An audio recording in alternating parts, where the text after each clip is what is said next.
Hey guys and gals, welcome to K6 Outdoors. My name's Kyle. We're going to tackle another DIY project today. Up here by my house, we currently have the iron filter and sump pump water discharging out down here by this tree, and it's causing some issues. It's killed one tree already, and anyways, long story short, I want to get this drainage away from the house down that way, which is about 220 feet. So today, we're going to do, this is my first time running one of these things. I got some various quotes to do this, and to be honest with you, they're pretty expensive, and for my time and a bit of money and materials and renting this thing, I can do this to myself a lot more affordable and redirect some of the money that would otherwise go towards a project that's just for a drain line. We're gonna hop with this trencher. We're gonna get this line straight down there. We've got a couple of utilities down there. Make sure if you're gonna do something like this, you are calling so you can get your dig site marked to make sure you're not gonna hit any lines. You'll see I've got different lines marked throughout the yard here, my fiber, and then that's it on this side of the property. There's nothing here.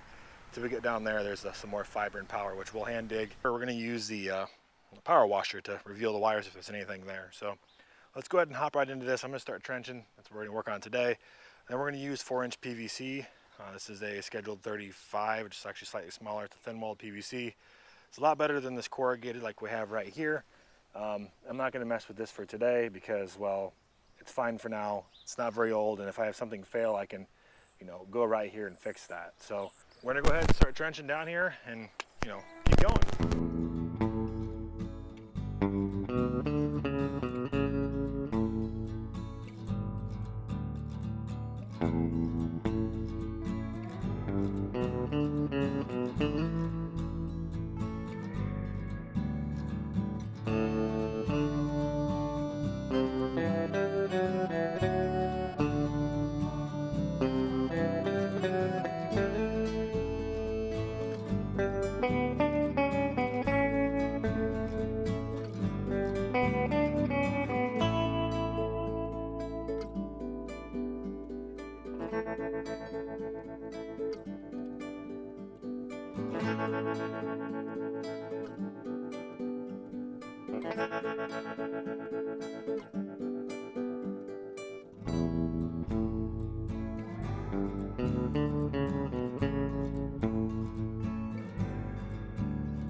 Well, we're getting down there. I might have lost you guys on the time lapse because the camera's sitting in the sun and it got toasty, but we've got most of the trench cut here. It's doing a really good job. We're leaving it's leaving a little bit behind the bottom of the trench, but we'll go ahead and clean that up with the shovel here. It's not much. It's much easier than doing this by hand, but we got a little bit farther to go here. The main power line's down here right behind the trencher, so we're gonna have to stop short 18 inches. And we're gonna have to hand dig that, or we're gonna use the power washer some too to make sure we're not gonna hit any wires. Then we got another about 25 feet to go to we're at the ditch. So we're getting right along there, and it's doing a good job, and so far so good. We're getting the right amount of slope. I'm checking it with my level here. We're getting well over, almost a full bubble of drop because we've got about 5 feet of drop here to the highway. So let's keep going. All right, now that we got that mostly trenched out, we're gonna go ahead and do the rest of the digging with the power washer. I got this fancy little, attachment for the end of it. I'll put a link to it on the description down below here. But basically it creates a big pulsing circle so I can blast the dirt away. We're gonna do this around this fiber cable and the power cable. That way I can't accidentally cut it. It's safer this way, and well, it's gonna be a lot easier than shoveling by hand. The soil's pretty hard. So we're gonna go ahead and take this down there and start cutting away.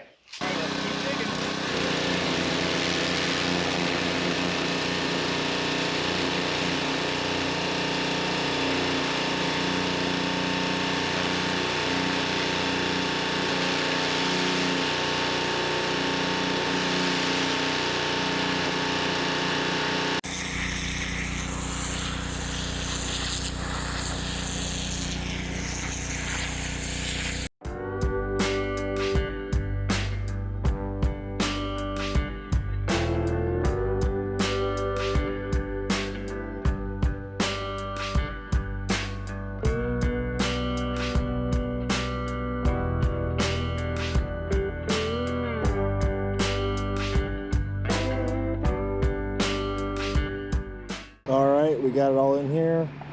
We got her sloped downhill. It's a little curvy, but just pretend like you didn't see that. Now we're going to go ahead and fill the trench back in. We got the tractor out. We're going to backfill it all in and let it go. So let's get after it. Just doing a test here. I need to add one more section because, well, I didn't order enough, but it's working great. We got downhill slope. There's a couple of spots where it's a little close to flat, but it's going to be good enough for what we're doing. And again, it's 4-inch pipe, and this is all drain water. As long as it doesn't fill full, it won't be a problem. You know, a couple little waves here and there, but not too bad for my first time running a trencher. And you know, it seems to be working okay. But yeah, we got nice running water. It's looking great. Again, it's a little bit slower down there because we lose a little bit of elevation, but it's still moving about 1 to 2% slope. Obviously up here we've got quite a bit of drop from here to here. I got to run up to the store, get one more piece of pipe.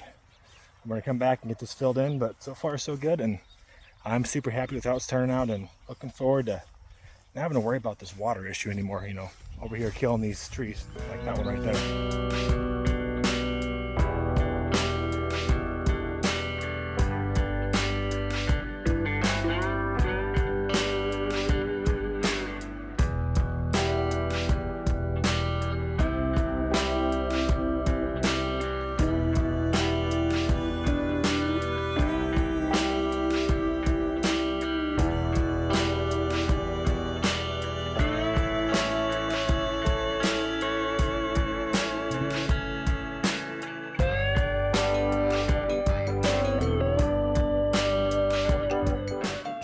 Well, as my normal luck would have it, it decided to, start raining, because apparently every time you dig a trench or want to do something outside, Mother Nature doesn't agree with that statement or that, that work getting done. So I did get some stuff filled in here, and I want to show you guys where we're at, and it looks to be working really well.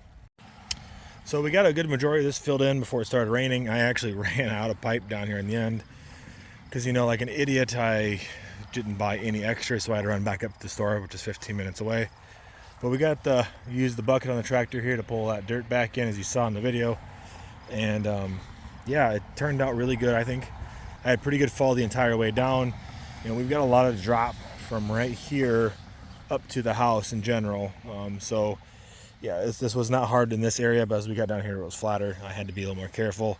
But I did get about 2% grade down here. So that way it runs. I did check it. As you guys can see right here, I put a clean out 100 feet down. So, we could snake up this if we have to, and that way it's kind of broken into 2 sections. But, it all turned out really well. And it's running water. I did do some testing. Obviously, the less slope it has, it's not going to run as fast, so it does slow down a little bit down here. But it does run dry, so hopefully we'll be in good shape when it gets cold outside. We don't have any issues. Need to drag some of this filter back here in this trench to fill it in, but like I said, it started raining. You can see how muddy it was getting. I was trying to fill the trench back in as good as I could. Down here on the end, I got to clean up some of this extra dirt, but she's flowing out really nice. I had to buy 25 pieces of pipe to get here, so 250 feet worth of pipe, and it seems to be working well. We came out down here, it's about 24-ish inches. Man, I can't talk today. Of drop from here up to where that clean out is at. Again, not quite as much as I would like, but it's going to be sufficient to run water. Don't be afraid to do this stuff yourself, guys. This guy right here, I was able to rent from a local landscape company. He rented me out for the weekend. Got done just before the weekend actually started. I took Friday off to get this completed because the weather was looking kind of rainy for Saturday. So just make sure you call the 811 number or get on their website and make sure you get this stuff marked out. You just want to make sure you don't hit any underground utilities. That's going to ruin your project. So the money you would have saved is going to be gone. So don't do that. Just be careful. Take the time. Read have someone show you how to run the trencher if you're going to do this, or if you're going to hand dig it. Watch some other YouTube videos on how to do it. I'm not going to give you guys a step-by-step tutorial on how to run the trencher right here, but it's not that difficult, and if you take your time, have a bit of patience, you'll get done eventually. It took me about 4 hours yesterday, and then my dad and I this morning worked on it, and then about 12 hours total of work to get this all done, but saved myself a good chunk of change. And the hydro trench, I guess, the Hydrovac system, the homemade one, worked well. It actually, you know, I was able to, that section here where my high risk area is at, you know, I had two, you had a fiber and a power line right next to each other, about 3 feet apart. I was able to trench down 16 inches right there, and you know, 16 to 18 inches to get down, you know, where I needed to be. I didn't hit any wires. I did a good job, made a mess. I was pretty dirty when I got in the shower. The water was running kind of black down the drain. But anyways, it's all done. Don't be afraid to do this yourself, guys. You know, it takes some time, a little bit of hard work and effort, but it's turned out good and saved myself a good chunk of change, because, you know, things pop up in life, and, well, I couldn't drop it all to have someone just do it. So this is where the DIY comes into play. So I hope you guys found this video informative and helpful. I gotta run inside here. I'll finish clean this up another day, wait for it to settle in a little bit, clean off the top, and then, you know, plant grass seeds so I can get back to them on grass and not dirt. So hope you guys enjoyed it. Thanks for stopping in. If you guys liked the video, do me a favor, hit that thumbs up button. If you're stopping in for the first time and you're not a part of the YouTube family, hit that subscribe button. I would greatly appreciate that. I enjoy doing this stuff and sharing with you all how to do this stuff. And without you all, this channel doesn't exist. So I would encourage that. If you guys didn't like what I was doing, give me a thumbs down. That's completely okay. But give me some feedback on what I can do to make this stuff better for you all, and you know, make it interesting. Thanks for stopping in. My name's Kyle. Take care of one another. Catch you next time.